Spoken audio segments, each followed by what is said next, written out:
निरंजन अलख निरंजन हो अलख निरंजन।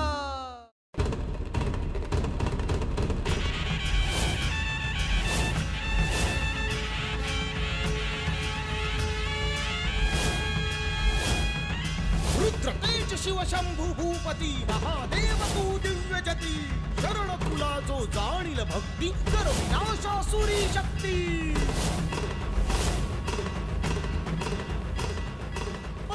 हो ते हातात पाणी घेऊन काय करतायत?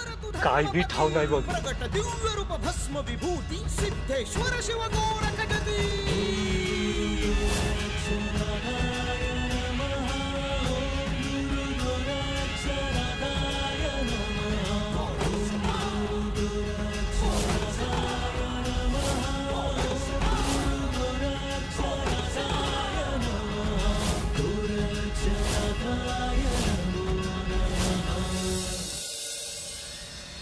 त्या साधुभावांनी त्या मेलेल्या हत्तीला जिद्द केलंय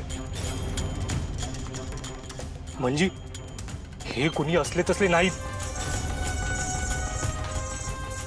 हो ते आपल्याला काही करणार नाहीत ना? वा मला बी त्याचीच भीती आहे।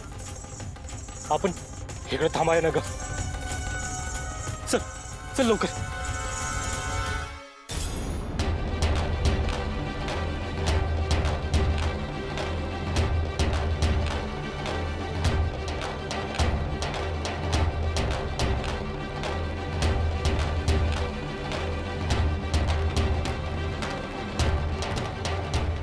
गुरुवर, गजराज जिवंत झाल्यामुळे सगळे पशु पक्षी किती आनंदित झाले आहेत।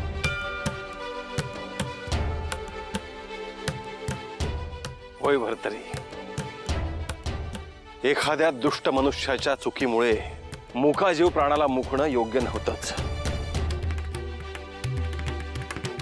क्षमा असावी गुरुदेव, आपण हे योग्यच केलं आहे, परंतु मला वाटतं आपण ह्यावर काहीतरी कायमचा उपाय करायला हवा। असं किती प्राण्यांना आपण जिवंत करणार आहोत? योग्य बोलतो आहेस गहिनी, परंतु ह्या मुक्या जीवांसाठी सुद्धा कोणीतरी आधार आहेत हा संदेश ह्या निमित्ताने जाईल। त्यामुळे हे सगळं करणं गरजेचं होतच। यानंतर त्या शिकारी लोकांना शोधून आपण त्यांना शासनतर करणारच आहोत। आदेश अलख निरंजन,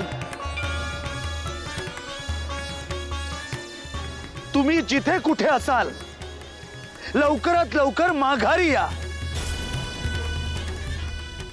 आणि गुरुदेवांना शरण जा, नाहीतर तुम्हाला बंधन घालायला मला वेळ लागणार नाही।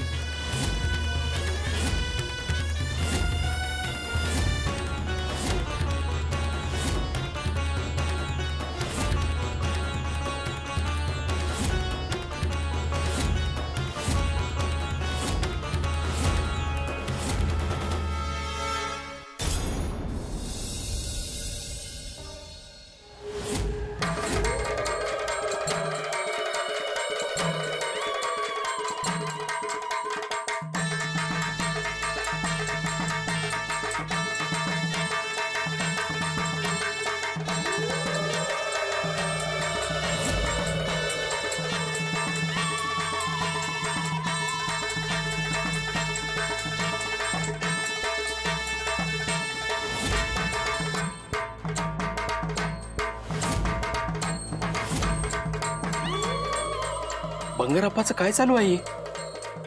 ही कसली पूजा चालू आहे त्याची?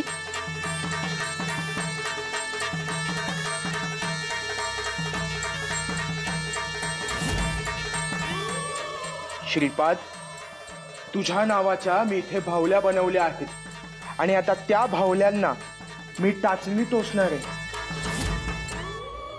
आणि एकदा टाचण्या टोचल्या की तुझे काय हाल होतील हे तू बघशीलच। हे सगळं बघून लोकांना माझ्या स्थितीचा अनुभव येईल आणि पुन्हा पुन्हा मला पूर्वीसारखा मान मिळू लागेल।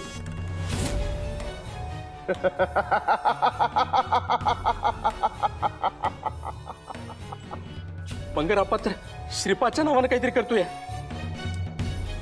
काहीतरी आगोरी चाललेली दिसतंय. हे श्रीपादच्या कानावर घालायला पाहिजे. वय श्रीपादच्या कानावर घालायला पाहिजे.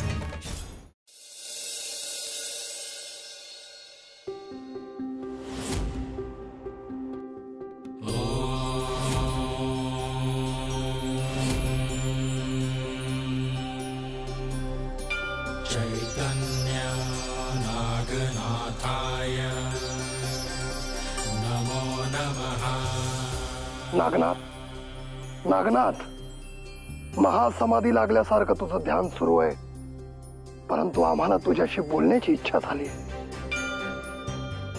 ध्यानातून बाहेर ये. डोळे उघड नागनाथ, डोळे उघड.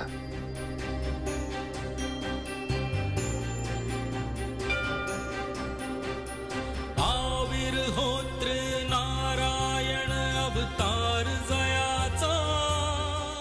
गुरुदेव, आपण इथे जन्म दयाचा. आविर्होत्र नारायण अवतार जयाचा. नागकुळी झाला जन्म दयाचा.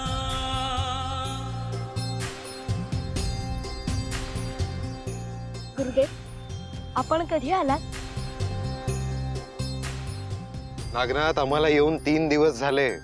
आम्ही जेव्हा आलो तेव्हा तू कठोर अशा ध्यान अवस्थेत होतास. आम्ही तू ध्यानातून बाहेर येण्याची प्रतीक्षा करत होतो. श्री दत्त गुरूंच्या आज्ञेने तू ध्यानाला सुरुवात केलीस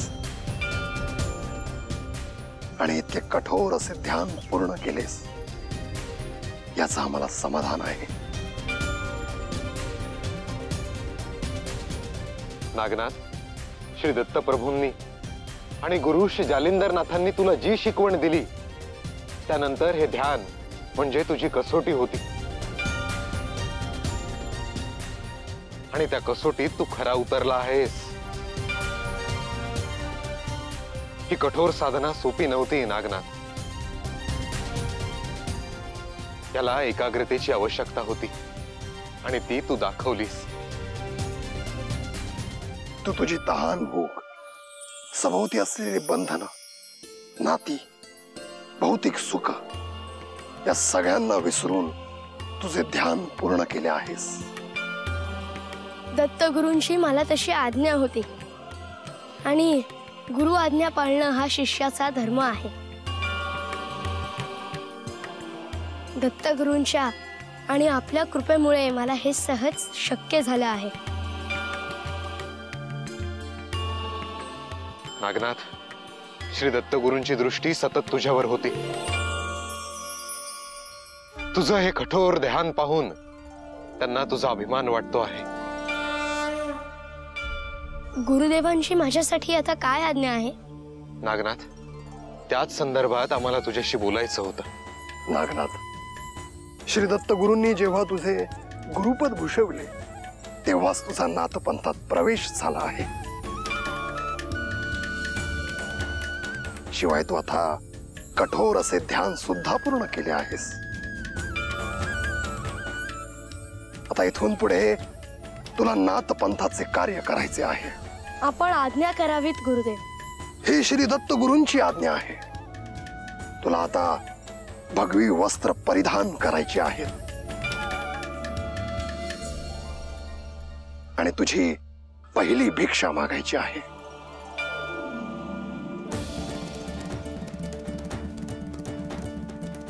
मी ही त्या क्षणाची वाट पाहत होतो गुरुदेव. ते कार्य मी आनंदाने करेन.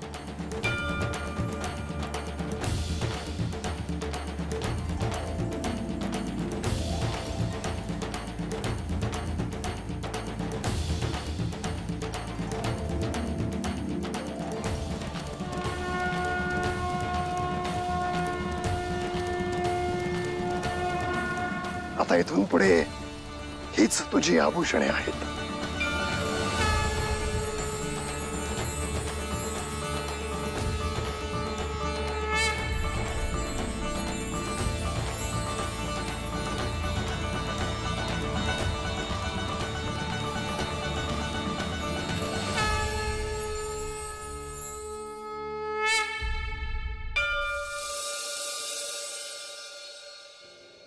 ए श्रीपाद, दादा घरात कोणी आहे का?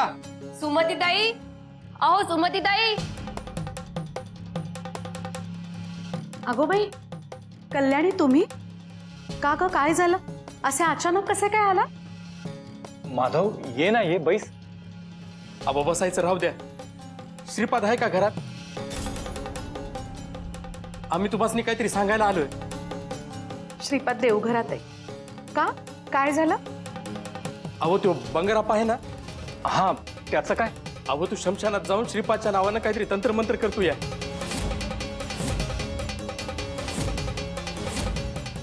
काय? अरे काय सांगतोयस काय? अहो वय, तुम्हाला कसं सांगावं तेच कळत नव्हतं. म्हणलं तुम्ही दोघं घाबरून जाल.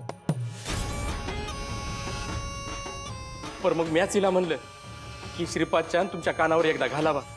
पण बंगारप्पा हे सगळं कशासाठी करताय? नाही म्हणजे श्रीपादने त्यांचं काय वाईट केलंय? हा, ते का करत्यात ते काय कळालं नाही. अरे देवा, अहो आपण काहीतरी करायला हवं. हा, ते समजा राहू द्या. तुम्ही एकदा श्रीपादला बाहेर बोलवा की तो तोडगा काढी काहीतरी ह्याच्यावर. हो, मी बोलावते त्याला. श्रीपाद, ए श्रीपाद, बाळा लवकर ये बघू बाहेर. काय झालंय? अहो पाया का पडतायत? असू द्या. श्रीपाद, अरे हा सांगतोय गावातला तो बंगारप्पा स्मशानात तुझ्या नावानं काहीतरी करतोय रे.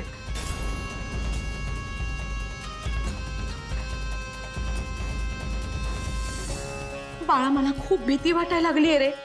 म्हणजे कसलं तंत्र मंत्र करतायत ते. त्याला तुला तर काही होणार नाही ना?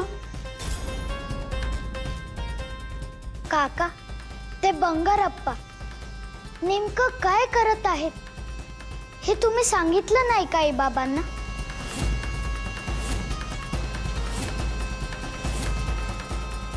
श्रीपाद,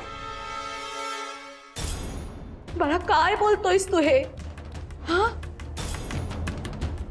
म्हणजे आणखी काही भयावह आहे का? हा, खरं म्हणजे दादा, आता ते सांगताना बी आमच्या अंगावर काटा येतो या.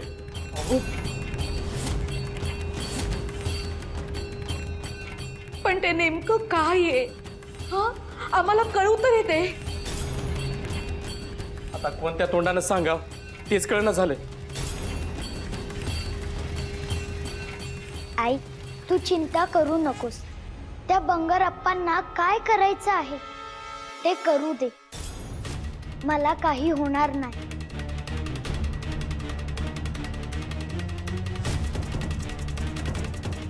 अरे पण श्रीपाद, ते काय आहे हे आम्हालाही समजायला हवं ना रे. हो ना. अरे ते न सांगता तू आम्हाला आणखीन जास्त कोड्यात टाकतोयस.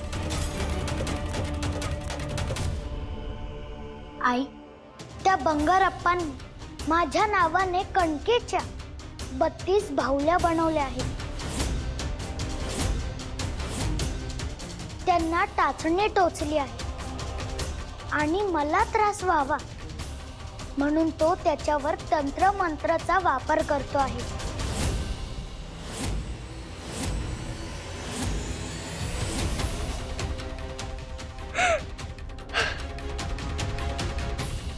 श्रीपाद, अरे कसला अघोरी प्रकार करतायत हे? हा, आणि कशासाठी? काय मिळणार आहे यातून? शांत. त्यांनी कितीही प्रयत्न केले तरी मला काही होणार नाही.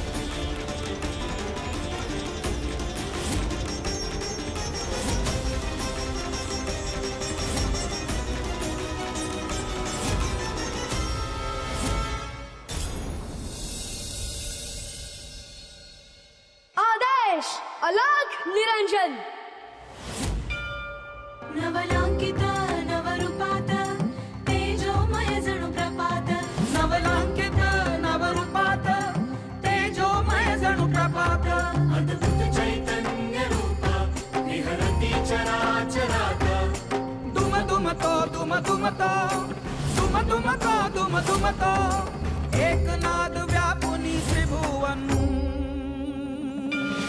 अलख निरंजन हो अलख निरंजन हो अलख निरंजन अलख निरंजन अलख निरंजन हो अलख निरंजन अलख निरंजन हो अलख निरंजन नागनाथ, तुला या रूपात पाहणं हा अत्यंत आल्हाददायक क्षण आहे. हा अद्भुत असा योग आहे नागनाथ. तुझं हे रूप पाहून मला तुझा आजवरचा प्रवास आठवतोय नागनाथ. एका नागिणीच्या पोटी तुझा जन्म झाला.